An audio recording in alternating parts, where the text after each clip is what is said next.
नमस्कार, लोकसंदेश न्यूज चॅनलमध्ये आपलं स्वागत आहे। पाहूयात आजची विशेष बातमी।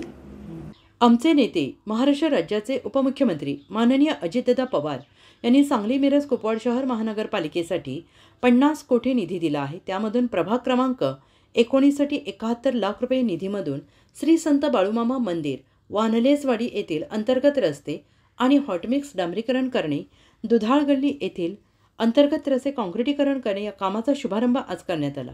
माननीय आमदार इद्रिसभाई नाईकवाडी, माननीय महापौर दिग्विजय सूर्यवंशी, माननीय नगरसेवक विष्णू अण्णासाहेब माने, माननीय नगरसेवक वीरेंद्र थोरात, माननीय नगरसेवक जमीलबाई बागवान, माननीय नगरसेविका सविता मदने, माननीय नगरसेविका अप्सरा वायदंडे, माननीय नगरसेविका राणी मोरे, माननीय प्रकाश बापू चौगुले, माननीय गणेश विष्णू माने, माननीय दयानंद शिवशरण, अमोल माळी, रमेश वर्मा, प्रकाश चव्हाण, जयराज सगरे, रवी ढेरे, कॉन्ट्रॅक्टर राकेश करेजा, कॉन्ट्रॅक्टर रवी गिडवाणी आणि आदी मान्यवरांच्या हस्ते उद्घाटन सोहळा संपन्न झाला। बऱ्याच दिवसांचा प्रलंबित प्रश्न मार्गी लागल्याने नागरिकांनी समाधान व्यक्त केलं।